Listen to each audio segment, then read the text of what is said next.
Bismillahirrahmanirrahim. Assalamualaikum warahmatullahi wabarakatuh. Innal hamdalillah nahmaduhu wa nasta'inuhu wa nastaghfiruh wa na'udzu billahi min shururi anfusina wa min sayyiati a'malina. May yahdihillahu fala mudilla lahu wa may yudlil fala hadiya lahu. Asyhadu an la ilaha illallah wahdahu la syarika lah wa asyhadu anna Muhammadan abduhu wa rasuluh sallallahu alaihi wa ala alihi wa man sara ala nahjihi wa tamassaka bi sunnati ila yaumiddin wa sallaman tasliman katsira.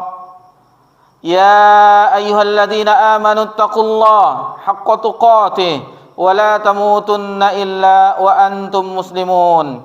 Ya ayuhan nasu attaqu rabbakumul ladzi khalaqakum min nafsin wahidah wa khalaqa minha zawjaha wa batha minhuma rijalan katsiran wa nisaa'a wattaqullaha allazi tasaaluna bihi wal arham innallaha kana 'alaikum raqiba. Ya ayyuhalladzina amanu taqullaha wa qulu qawlan sadida yuslih lakum a'malakum wa yaghfir lakum dhunubakum wa man yuti'illaha wa rasulahu faqad faza fawzan 'azima.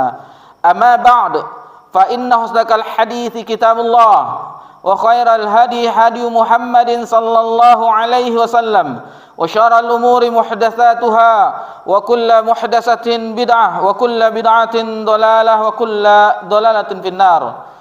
Puji syukur kehadirat Allah Subhanahu wa taala. Alhamdulillah, di malam yang berbahagia ini Allah perjumpakan kita kembali di Jumat setiap pekan genap untuk mempelajari perjalanan manusia yang paling mulia, perjalanan Rasul yang agung, Nabi kita tercinta Nabi Muhammad sallallahu alaihi wasallam. Dan tidak lupa pula kita senantiasa bersalawat kepada Nabi, karena salawat kita itu akan diberikan pahala 10 kali lipatnya. Jika kita bersalawat 1 kali, maka diberi ganjaran pahala 10 kali lipatnya. Dan mempelajari biografi perjalanan sirah nabawiyah tidak sama dengan mempelajari biografi sirah yang lainnya, karena yang paling lengkap sejarah sirah para al-anbiya wal mursalin adalah Nabi Muhammad sallallahu alaihi wasallam. Lengkap detail dari mulai lahirnya sampai beliau wafat. Adapun nabi-nabi yang lain tidak kita temukan lengkapnya sirah atau sejarah kehidupan para nabi sebelumnya. Dan itu pun tidak dikumpulkan ajaran-ajaran nabi sebelumnya. Berbeda dengan Nabi Muhammad sallallahu alaihi wasallam, apapun yang dilakukan oleh Nabi sallallahu alaihi wasallam, apa yang pernah diucapkan oleh Nabi SAW dan apa yang pernah disetujui oleh Nabi SAW, itu semuanya dicatat oleh para sahabat radhiyallahu anhum ajmain. Semuanya dicatat oleh para ulama, dibukukan. Dan bagi kita yang ingin mengetahui bagaimana keadaan Nabi SAW, sifat-sifat ciri-cirinya, ada kitabnya yang lain, Syawamil Muhammadiyah, yang ditulis oleh Al-Imam At-Tirmizi. Itu bercerita tentang bagaimana sifat fisik Nabi sallallahu alaihi wasallam. Semuanya dituliskan oleh para ulama kita, sehingga sosok Nabi yang mulia sallallahu alaihi wasallam yang dijadikan suri tauladan bagi umat manusia di akhir zaman, itu bisa kita pelajari.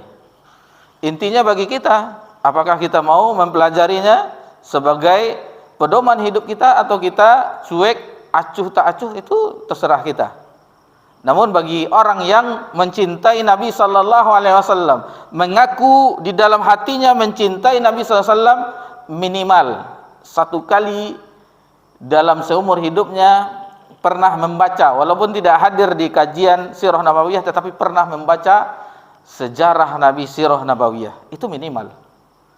Dan alangkah lebih baiknya bagi umat akhir zaman ini, yaitu mempelajari seluruh ajaran Nabi sallallahu alaihi wasallam semampunya, karena tidak mungkin di zaman Imam Syafi'i rahimahullah taala, di zaman beliau ketika itu yang para ulamanya banyak, itu beliau pernah mengatakan tidak ada satupun di antara para ulama yang di zaman Imam Syafi'i yang menguasai sunnah Nabi sallallahu alaihi wasallam.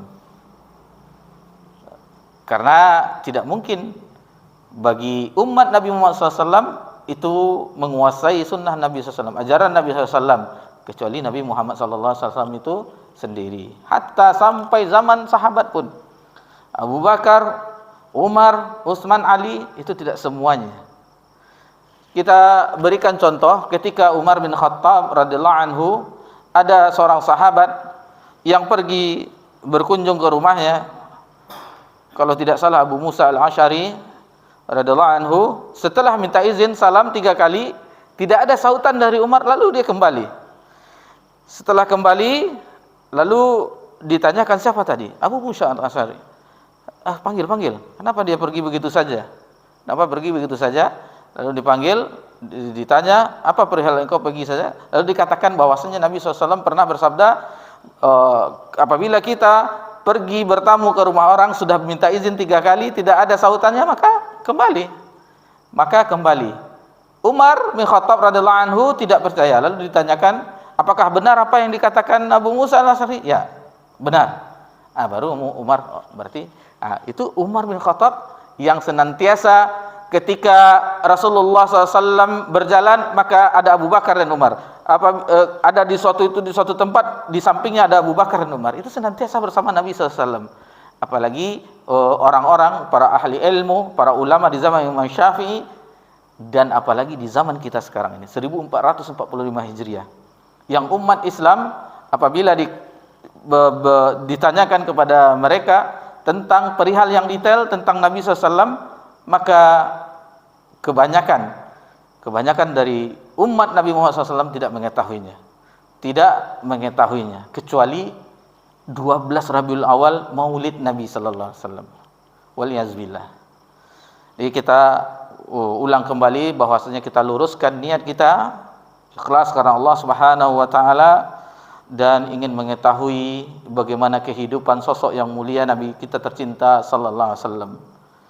Sebagaimana pernah kita ungkapkan di majelis kita ini, bahwasanya ketika seseorang, almar'u ma'aman ahabta, atau kama qala Rasulullah, seseorang itu bersama orang yang dicintainya, maka berkomentarlah salah seorang sahabat Nabi, dia mengatakan, kalau tidak salah Anas bin Malik radhiyallahu anhu, sesungguhnya saya mencintai Rasulullah SAW, saya mencintai Abu Bakar, dan saya mencintai Umar. Meskipun amalan saya tidak menyerupai amalan mereka, akan tetapi ini hadis yang sangat menggembirakan. Seseorang itu almar'u ma'a man ahabt. Seseorang itu bersama orang yang dicintainya di akhirat kelak. Jadi kita mungkin cita-cita kita yang tercerai-berai, hiruk pikuk dunia, maka kita kembalikan harta berharga dari cita-cita kita bulatkan lagi. Mudah-mudahan Allah pertemukan satu majelis dengan Nabi SAW, Abu Bakar, Umar, dan sahabat radhiyallahu anhu. Harus kita tekatkan sehingga ada motivasi bagi jiwa kita agar senantiasa mempelajari agama yang mulia ini, yang membuat umat terdahulu mulia. Kita telah mempelajari bagaimana orang-orang Arab dahulu sebelum Nabi sallallahu alaihi wasallam diutus. Mereka adalah orang-orang jahiliyah. Orang-orang yang jahiliyah yang mereka memperibadati selain Allah, menyembah berhala. Alhamdulillah, ketika cahaya Islam merasuki, merelungi jiwa-jiwa mereka adalah orang yang terdepan. Bahkan di zaman Umar, Baitul Maqdis ditaklukkan, berada di pangkuan kaum muslimin. Taib, Alhamdulillah di pertemuan yang kelima di pelajaran kita dalam Sirah Nabawiyah, di 2 pekan yang lalu kita telah mempelajari bagaimana Nabi SAW menyendiri di Gua Hira. Lalu setelah berapa lama bolak-balik menjemput bekal, dan tepatnya di bulan Ramadan, dan kita kuatkan penulis muallif Syekh Saifur Rahman Al-Mubarak Furi mengkuatkan tanggal 21 Ramadan turunnya wahyu kepada Nabi yang pertama kali. Nubi'a bi Iqra, Nabi SAW diangkat menjadi Nabi dengan Iqra bismi rabbikal ladzi khalaq wa ursila bil muddatsir, dan diangkat menjadi Rasul dengan ya ayyuhal muddatsir qum fa'anzir. Itu telah kita bahas di perjumpaan kita yang lalu. Kemudian terjadi kevakuman beberapa waktu sehingga Nabi khawatir, dan alhamdulillah akhirnya turun lagi wahyu dan mulailah Nabi SAW berdakwah. Dan adapun cara-cara wahyu turun ada beberapa 7 atau 8 yang kita sebutkan, di antaranya ada seperti gemerincing, ada mimpi yang benar, dan ada Jibril yang datang seperti menjelma seperti sahabat Nabi, dan itu telah kita sebutkan di perjumpaan kita yang lalu. Lalu kita masuk ke tahapan berikutnya pelajaran kita di kesempatan yang berbahagia ini, Masyaallah muslimin rahimanillah, yaitu tahapan yang pertama dalam perjuangan dakwah Nabi SAW. Perjuangan dakwah Nabi SAW. Dan ini bisa kita petik pelajaran bagi kita yang ingin membangun rumah Allah Subhanahu wa taala, Masjid At-Taqwa. Insyaallah mudah-mudahan Allah berikan pertolongannya, kemudahan di dalam pembangunan ini. Tentu dengan bersabar, dengan berikhtiar, dan selalu menjaga ukhuwah, karena tidak mungkin sesuatu yang besar kita melakukannya dengan sendirian atau segelintir orang, tentu dengan beberapa banyak, sehingga itu mudah dilakukan. Jadi perjuangan dakwah Nabi SAW di sebelum hijrah itu di Mekah ada 3 tahapan. Ada tahapan yang pertama sirriyah, yang kedua jarriyah, terang-terangan, yang ketiga Nabi SAW mulai mendakwahi di luar kota Mekah.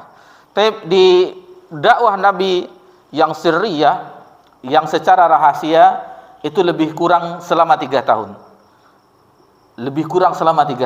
Kenapa Nabi SAW tidak langsung jor-joran semangat, wah ini kan kebenaran, wahyu dari Rabbul Alamin. Ini fiqh dakwah. Bagaimana fikih matangnya Nabi SAW yang dibimbing oleh wahyu dalam berdakwah.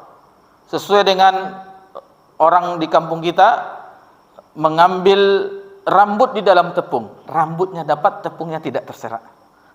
Nah, jadi tidak diacak-acak masyarakat Arab penduduk Mekah ketika itu, tapi dengan cara, dengan hikmah, dengan bijaksana Nabi SAW mendakwahi. Dan Nabi mengetahui, karena Nabi orang Mekah, bagaimana kultur budaya orang-orang Mekah, Nabi memahaminya. Jadi Nabi SAW tidak langsung jor-joran, ini saya menerima wahyu, tidak. Tetapi Nabi dengan sembunyi-sembunyi didatanginya lah orang-orang yang dipercayainya, orang-orang yang sudah ada hanif jiwanya, yang tidak mengikuti tradisi-tradisi Arab jahiliyah, tidak pergi ke pesta-pesta, tidak pergi ke minum-minum khamar dan yang lainnya. Itu yang didakwahi oleh Nabi SAW. Karena Nabi meyakini tidak mungkin, karena Mekah masih pusatnya ibadah seluruh dunia ketika itu. Karena Ka'bah ketika ditinggikan bangunannya oleh Nabi Ibrahim dan Nabi Ismail, itu seluruh penjuru dunia berziarah. Akan tetapi setelah itu ada berhala-berhala di sekitar Ka'bah, banyak 300 lebih berhala patung, yang akhirnya itu terjadi kerusakan yang sangat parah. Itu kesyirikan. Dan Nabi sallallahu alaihi wasallam diutus di akhir zaman sebagai mujaddid millahnya Ibrahim yang hanif, sebagai pembaharu agama ajaran Nabi Ibrahim yang hanif, yang condong kepada tauhid dan menjauhi kesyirikan. Itu langkah Nabi SAW agar tidak tidak ada perlawanan yang sengit karena baru mulai berdakwah ya dengan terang, dengan sembunyi-sembunyi, dengan sirriyah. Di langkah awal ini, di angkatan pertama istilahnya, atau di dalam bahasa sirah as-sabiqun awwalun, yaitu orang-orang yang terdahulu dan yang pertama-tama masuk Islam. Nabi SAW mendekati di yang pertama kali beriman, yaitu Ummul Mukminin Khadijah radhiyallahu anha. Itu yang pertama, istri tercinta Khadijah, itu yang pertama. Kemudian mantan budak Nabi SAW, maula Nabi SAW, Zaid bin Harithah. Awalnya Zaid adalah budak milik dari Khadijah, lalu diberikan kepada Nabi SAW dan Nabi SAW memerdekakannya.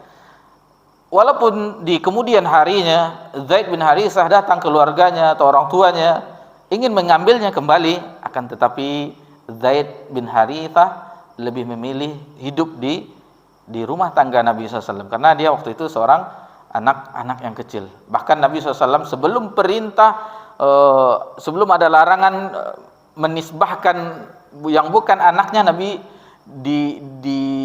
ada binnya, Zaid bin Muhammad, sehingga turun setelah itu di Madinah baru turun ayat tidak boleh menisbahkan anak yang bukan anak kita. Ini pelajaran juga bagi orang-orang yang mungkin Allah uji belum mempunyai momongan keturunan, maka apabila dia mengadopsi, mengangkat anak, maka jangan dinisbahkan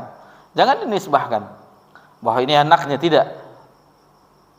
Terus terang saja bahwa ini anak yang diadopsi atau diangkat, status anak angkat, tidak masalah, karena nanti berbahaya, dan apabila itu dia seorang anak perempuan, nanti sudah besar, itu yang laki-laki yang suami itu bukan mahramnya, begitu juga dengan yang laki-laki, seandainya sudah besar, itu bukan mahramnya, karena itu adalah bukan anak mereka, tetapi anak angkat, anak adopsi, itu bukan mahram mereka, dan itu akan berjebel-jebel, sangat susah, dan itu harus dijaga. Kemudian setelah itu, di antara para sahabat yang mereka awal-awal masuk Islam di dakwah sirriyah ini adalah sepupu Nabi SAW waktu itu masih kecil, yaitu Ali bin Abi Thalib. Kemudian dari orang luar, karib kerabat Nabi SAW. Jadi Nabi SAW itu telah bersahabat dengan Abu Bakar sebelumnya, sahabat karib dari kecil, dari sebelum menerima wahyu sampai diutus menjadi mengemban risalah yang mulia, menjadi teman karib Abu Bakar. Dan dari sinilah dakwah itu berkembang, dari melalui perantaraan Abu Bakar, maka semua rata-rata yang 10 sahabat yang dijamin masuk surga itu melalui dakwahnya Abu Bakar, Utsman bin Affan, kemudian Zubair bin Awam, Abdurrahman bin Auf, itu semuanya, Sa'ad bin Abi Waqqas, Talhah bin Ubaidillah, itu berkat dakwah dari Abu Bakar. 10 orang yang dijamin masuk surga, umumnya itu dari dakwah. Begitu juga dengan, jadi Abu Bakar As-Siddiq, bapaknya, ayahnya bernama Abu Quhafah. Jadi Abu Bakar Abdullah bin Abu Quhafah. Adapun ibunya Salma binti Sakhar, Ummu Khair, itu seorang yang perempuan, di wanita yang sezamannya juga ikut berdakwah, mendakwahkan Islam, sehingga ibu-ibu para sahabat yang masuk Islam melalui dakwah dari ibunya Abu Bakar, Ummu Khair. Dan kalau kita perhatikan bagaimana sejarahnya masuk Islam, itu bagaimana teguhnya Abu Bakar. Ketika Abu Bakar, kita sedikit follow ke depan, bahwasanya ketika terjadi intimidasi dari orang-orang kafir Quraisy, sehingga Abu Bakar ketika itu dikeroyok, dipukul sehingga pingsan, berdarah-darah, lalu dibawa pulang. Bangun dari pingsan, Abu Bakar bukannya bertanya tentang keadaannya, tentang bagaimana dia sampai pingsan, dikeroyok, dipukul oleh orang-orang penduduk Mekah. Yang ditanyakan yang pertama adalah bagaimana keadaan Nabi SAW. Sehingga Ummu Khair, ibu dari Abu Bakar pun heran. Kenapa dia tidak khawatir dengan keselamatan dirinya sendiri, malah mengkhawatirkan orang lain, mengkhawatirkan Muhammad itu sallallahu alaihi wasallam. Ada apa ini? Akhirnya setelah itu ditelitinya, akhirnya ini memang ajaran yang hak. Akhirnya Ummu Khair, ibunya Abu Bakar, memeluk agama Islam dan berdakwah. Apa pelajaran bagi kita dari poin ini? Bahwa kebenaran, alhamdulillah, yang Allah berikan kepada kita, maka itu jangan cukup pada diri kita sendiri. Dakwahkan apapun yang bisa, bukan harus dengan ada mic, ada meja, di mimbar-mimbar, tidak. Apa yang bisa kita upayakan? Di media-media silakan, ada akun, gunakan untuk dakwah. Ada teman face to face dengan berbicara sambil ngopi di tempat kerja atau dimanapun, kita perkenalkan Islam yang hak. Tentu yang paling utama adalah yang bagaimana keimanannya, tauhidnya yang kokoh, lalu bagaimana agar sholatnya dijaga dan yang lainnya. Jangan masalah perbedaan dahulu. Jangan dibahas tentang Hamas dahulu. Ini ribut di media sosial, Hamas ini dan macam-macam. Yang penting baru setelah itu baru mudah-mudahan dengan tertariknya dengan agama ini, dia pun mulai belajar. Itu sudah merupakan salah satu dakwah. Kalau di zaman dahulu, misalnya zaman sebelum media semarak seperti di zaman kita ini, itu bisa dengan membelikan kaset atau menghadiahkan buku, itu bisa. Dan jangan lupa didoakan. Itu yang paling penting. Sebagaimana Nabi SAW pernah mendoakan di antara dua Umar, maka akhirnya Allah beri pilihan kepada Umar bin Khattab. Orang yang keras, yang menentang Nabi SAW, yang ingin membunuh Nabi SAW, akhirnya dengan berkat doa Nabi SAW memeluk agama Islam. Kita doakan. Jadi jangan dimusuhi.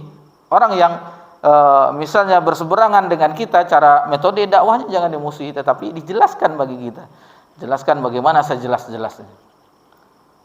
Lihatlah Abdullah bin Abbas radhiyallahu anhuma ketika di zaman para sahabat dan generasi tabi'in, ketika berkhutbah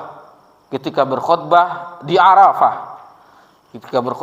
menjelaskan agama Islam itu bagaimana, retorika maksudnya dengan ilmu, dengan bahasa, dengan pemahaman yang betul-betul mendalam, sehingga para tabi'in ketika itu berkata, luar biasa, Allahu Akbar, luar biasa. Seandainya khutbahnya Abdullah bin Abbas ini didengar orang-orang Romawi dan Persia, mereka akan memeluk agama Islam. Harus dijelaskan dengan jelasnya, dengan dalil, dengan mudahnya orang memahami. Jadi harus kadang ada seorang pelajaran juga bagi kami pribadi, dia memberikan suatu tausiah, tetapi orang tak paham karena tidak menguasai bahan pertama, yang kedua cara menyampaikannya. Baik, masyaallah muslimin, ikhwani fiddin rahimanikumullah. Itu diantara sabiqul awalun. Kemudian Nabi terus berdakwah secara sirriyah, secara sembunyi-sembunyi. Lalu orang yang mengenal Nabi SAW, sosok Nabi SAW, mudah bagi mereka untuk memeluk agama Islam. Banyak, akhirnya ada Abu Ubaidah bin Jarrah, kemudian Abu Salamah bin Abdul Asad, Arqam bin Abil Arqam. Nanti dakwah itu di sini, di rumah Arqam bin Abil Arqam. Kemudian sahabat-sahabat yang lainnya yang kemudian mereka jumlahnya lebih kurang 40 orang. 40 atau 50 orang jumlah mereka yang as-sabiqun awwalun. Di antaranya adik perempuannya Umar bin Khattab. Adik perempuan Umar bin Khattab yaitu Fatimah binti Khattab dengan suaminya Said bin Zaid. Nah, itu orang-orang di antara 40 orang atau 50 orang lebih kurang as-sabiqun awwalun, orang awal-awal yang terdahulu, yang pertama-tama memeluk agama Islam. Masyarul muslimin wal muslimat rahimakumullah. Kemudian pernah diungkapkan oleh seorang seperti Ibnu Ishaq, setelah itu yang 40 orang ini pun berdakwah juga, akhirnya Islam sudah terdengar seantero Makkah. Ada apa ini? Awalnya Islam ini tidak dimusuhi seperti Muhammad Abdullah cucunya Abdul Muthalib mengatakan begini. Tidak memusuhi, dibiarkan saja, karena belum ada menentang sesembahan orang-orang kafir ketika itu, karena masih sembunyi-sembunyi, belum menentang berhala-berhala mereka, belum. Karena di awal-awal itu memang motivasinya, dan ayat yang turun itu tentang yang pendek-pendek dahulu tentang ketuhanan. Di juz amma itu rata-rata pendek-pendek, tetapi memiliki makna-makna yang indah, yang seperti tazkiyatun nufus dan pondasi-pondasi tentang akhirat itu dijelaskan awal-awal, bagaimana bahagianya seseorang kesudahannya di akhirat. Itu di awal-awalnya ayat itu Makkiyah seperti itu. Cirinya pendek-pendek, belum membahas tentang hukum yang ajaran syariat yang lainnya, belum. Tentang jual beli atau yang lainnya, belum. Atau tentang hukum had, itu belum. Pidana, itu belum. Ini masalah ketuhanan yang pokok, tentang akhirat, tentang tazkiyatun nufus, yang pondasi-pondasi dahulu, sehingga mudahnya menyebar ajaran Islam ketika itu. Adapun perintah salat itu asal muasalnya sebelumnya sudah ada. Adapun 5 waktu sehari semalam itu setelah Isra dan Mi'raj. Itu 3 tahun sebelum Nabi sallallahu alaihi wasallam hijrah ke Madinah. Berarti 10 tahun setelah kenabian. Itu baru disyariatkan salat yang 5 kali. Adapun salat sebelumnya itu di waktu-waktu di pagi hari, di sore hari, itu baru. Kemudian itu pun mereka pun tidak di Masjidil Haram, tidak dekat Ka'bah, tetapi di lereng-lereng bukit yang tidak nampak oleh penduduk Quraisy. Jadi awalnya tidak masalah, tidak terjadi perlawanan, tidak terjadi pertentangan dengan penduduk Mekah. Jadi akhirnya alhamdulillah dakwah itu menyebar, terus menyebar, akhirnya menjadi viral. Maksudnya viral di zaman bahasa kita, akhirnya orang-orang mengetahui akhirnya. Ditambah setelah itu turunlah wahyu kepada Nabi SAW. Setelah 3 tahun dakwah sirriyah, ada turun wahyu kepada Nabi SAW untuk berdakwah terang-terangan, berdakwah jahriyah, untuk terang-terangan, tidak sembunyi-sembunyi lagi. Baik, masyarul muslimin rahimakumullah. Ayat yang turun kepada Nabi sallallahu alaihi wasallam untuk berdakwah secara terang-terangan, yaitu dalam surat Asy-Syu'ara ayat 214. Allah Subhanahu wa taala berfirman, "Wa anzir ashiratakal aqrabin." Dan berilah peringatan kepada keluargamu yang terdekat. Berilah peringatan kepada keluargamu yang terdekat. Sebelum ayat ini, bahwasanya ayat sebelum dalam surah Asy-Syu'ara sebelum ayat 214 ini, ayat itu bercerita bagaimana perjalanan Nabi Musa dengan Firaun sebelum berhijrah meninggalkan Mesir, dikejar, itu diceritakan di ayat ini. Kemudian baru setelah itu dirinci. Dan ayatnya sebelum-sebelumnya bercerita juga tentang Nabi Nuh, tentang kaum Ad, tentang kaum Tsamud.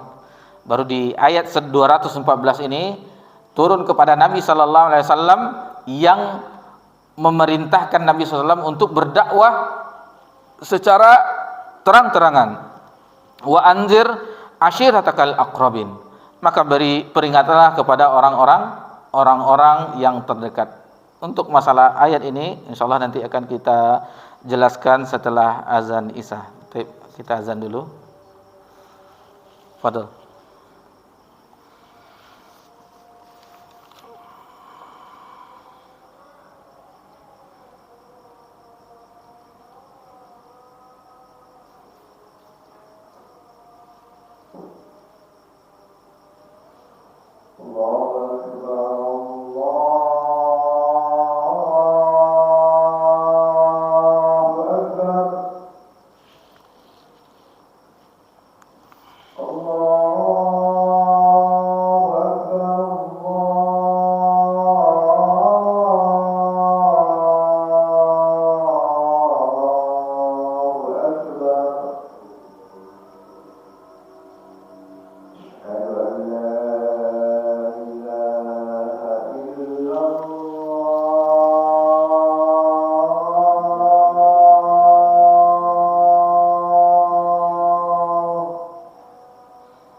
Anehnya masih azan lah. Iya.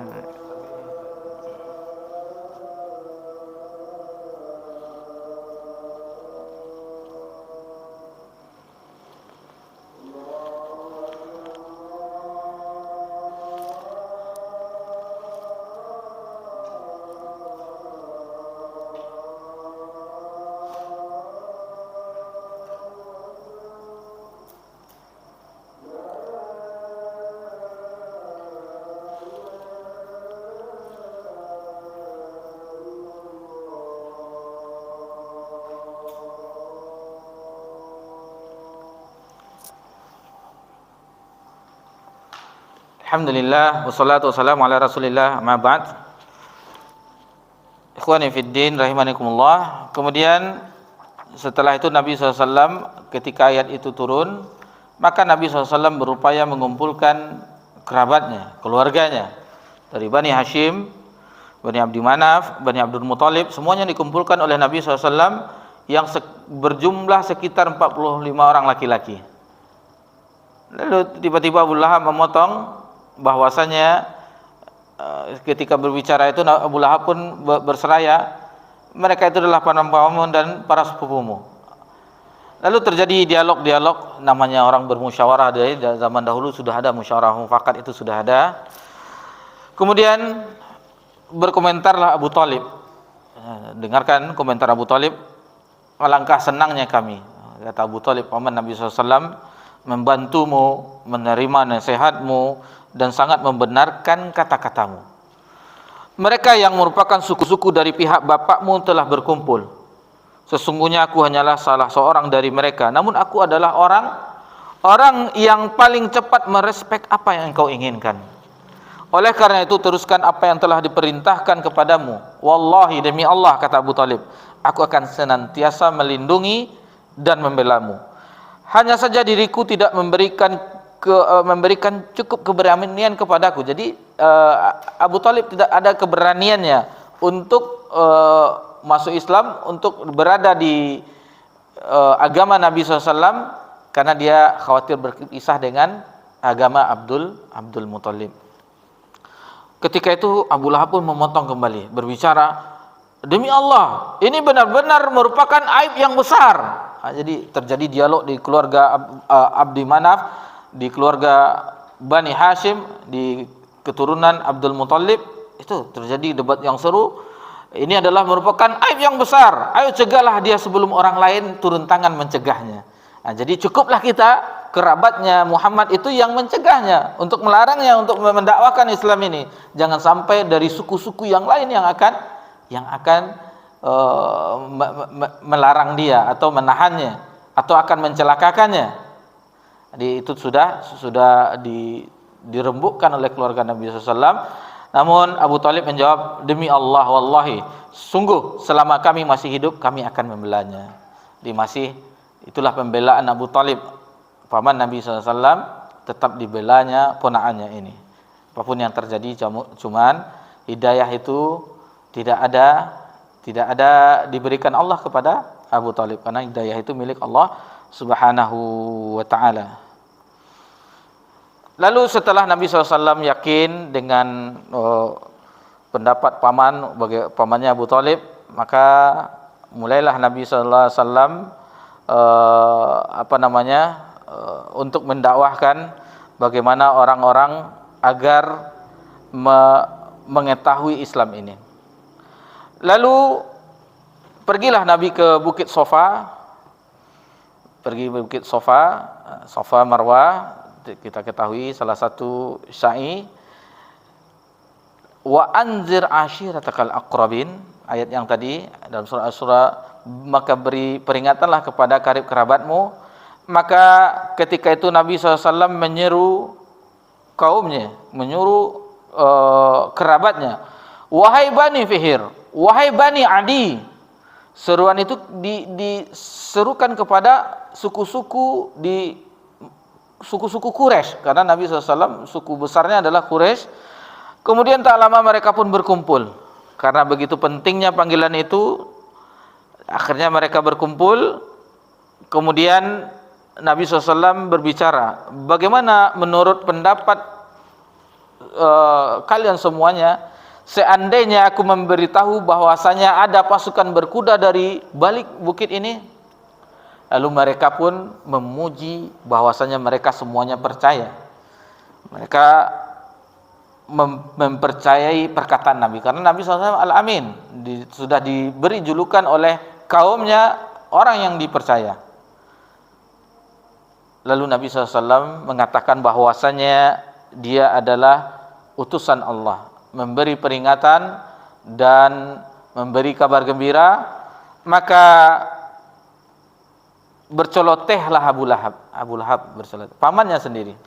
Celakalah apakah perihal ini engkau mengumpulkan kita semuanya? Maka ketika celoteh itu turunlah ayat untuk Abu Lahab, dan ada namanya surah Al-Lahab. Tabbat siyada Abi Lahabi wa tab. Binasalah kedua tangan Abu Lahab. Diturun ayat bagaimana keadaan Abu Lahab. Tabbat siyada Abi Lahab, itu sampai akhirnya itu berkenaan tentang bagaimana Abu Lahab. Itu menandakan benarnya wahyu, sementara Abu Lahab masih hidup tetapi tidak mendapatkan hidayah, karena kebenaran wahyu dari Rabbul Alamin. Sehingga akhir hayat Abu Lahab tetap memeluk dalam keadaan tidak beriman kepada Nabi SAW. Seandainya wahyu itu tidak benar, tentu dia memeluk Islam. Sementara di sini disebutkan di dalam ayat ini bahwasanya sudah celaka Abu Lahab tentang apa yang diperbuatnya ketika Nabi SAW mengumpulkan karib kerabatnya atau penduduk Mekah di Bukit Safa, dia yang berceletuk. Celakalah engkau, apakah untuk ini engkau mengumpulkan kami? Lalu turunlah ayat tentang bagaimana keadaan dan istrinya juga. Wa imra'atuhu tabbat yada Abi Lahab wa tab ma aghna anhu maluhu wa ma kasab sayasla naran zata lahab wa imra'atuhu hammalatal hatab fi jidha hablum masad. Itu mengenai Abu Lahab sampai akhir hayatnya, dan dia nanti di akhirat kelak diazab di neraka Allah Subhanahu wa taala. Di versi yang lain, kalau kita lihat bagaimana Nabi SAW di dalam salah satunya tafsir Ibnu Katsir tentang ayat ini, wa anzir ashiratakal aqrabin, Nabi SAW memanggil orang yang terdekatnya lagi. Dipanggilnya kaumnya, Bani Abdul Muthalib dipanggilnya pamannya, lalu di Abbas bin Abdul Muthalib dipanggilnya bibinya Safiyah binti Abdul Muthalib, dipanggilnya anak perempuannya Fatimah binti Muhammad. Sa'alani min mali, mintalah kepadaku hartaku. Sesungguhnya aku la ughni anki minallahi syai'a. Sesungguhnya aku tidak bermanfaat di sisi Allah, di hadapan Allah di akhirat kelak. Jadi ini bagaimana Nabi sallallahu alaihi wasallam telah mulai mendakwahkan Islam, ajaran Islam secara terang-terangan. Namun tetap karena sudah mulai, maka resahlah orang-orang, dan sudah terjadi gesekan-gesekan di mana sebagian keluarga misalnya anaknya beriman, bapaknya tidak, kakaknya beriman, adiknya tidak, sehingga sudah terjadi perselisihan, sudah terjadi ejek-ejekan dan segala macamnya, sudah tidak nyaman. Dan akhirnya berkumpullah orang-orang Quraisy bermusyawarah bagaimana ini, apalagi ini di waktu mereka berkumpul itu dekat musim haji. Karena di musim haji seluruh kabilah akan mendatangi Mekah, akan dikhawatirkan nanti bagaimana Muhammad sallallahu alaihi wasallam dan pengikutnya, orang yang mengikutinya akan mengajak orang-orang lain di daerah-daerah lain untuk memeluk ajarannya. Maka berkumpullah mereka di salah seorang rumah yang bernama Walid bin Mughirah. Lalu mereka bermusyawarah, apa yang patut kita lakukan untuk Muhammad dan pengikutnya ini. Ada yang mengatakan bahwasanya bagaimana kalau kita katakan dia dukun, atau kita katakan orang gila, atau kita katakan dia penyihir. Semuanya disebutkan. Atau kita katakan dia penyair, seorang penyair. Jangan dengarkan itu. Bagaimana? Cuman akhirnya mereka pun mentah dengan apa yang digelar-gelarkan nanti, apa yang akan seperti dukun, orang gila, penyair, tukang sihir. Dikhawatirkan nantinya orang tidak mempercayai, karena mereka mengetahui bagaimana sosok Nabi sallallahu alaihi wasallam. Namun walaupun demikian, akhirnya mereka tetap berusaha bersama-sama agar dakwah Nabi sallallahu alaihi wasallam tidak didengar oleh orang-orang yang ingin haji ke Mekah. Karena mereka khawatir nanti mereka beriman kepada Nabi sallallahu alaihi wasallam, orang yang tadi pergi ke Mekah untuk menunaikan ibadah haji kembali ke kaumnya akan mendakwahkan Islam ini. Untuk mendakwahkan Islam ini. Tapi mungkin kita cukupkan saja sampai di situ. Insyaallah akan kita lanjutkan di perjumpaan yang akan datang. Mudah-mudahan apa yang dibahas di malam yang berbahagia ini bisa kita petik pelajaran yang berharga, terutama bagi kita yang ini adalah suatu kesempatan yang berharga bagi kita, karena di saking sibuknya kita dalam urusan dunia, kelelahan, alhamdulillah Allah masih berikan kita kesempatan untuk mempelajari agama Allah Subhanahu wa taala. Dan adapun pembahasan kita adalah sirah nabawiyah, bagaimana perjalanan nabi kita tercinta Nabi Muhammad sallallahu alaihi wasallam, dan mudah-mudahan dengan bagaimana sikap metode Nabi SAW dalam berdakwah dan kita menirunya, mudah-mudahan kita bisa memberikan hidayah kepada saudara-saudari kita. Taib, mohon maaf jika ada kesalahan karena dan juga keterlambatan tadi, karena dari kampus Sukajadi maghribnya di jalan langsung, karena khawatir nanti lama terlambatnya. Itulah keadaan Jumat sore kita ada kelas, jadi agak terlambat datangnya tadi. Mohon maaf. Taib, subhanakallahumma bihamdika, asyhadu an la ilaha illa anta, astaghfiruka wa atubu ilaik. Wassalamu ala nabi Muhammad sallallahu alaihi wasallam wa ala alihi washabbihi ajmain. Alhamdulillahirabbil alamin. Wassalamualaikum warahmatullahi wabarakatuh.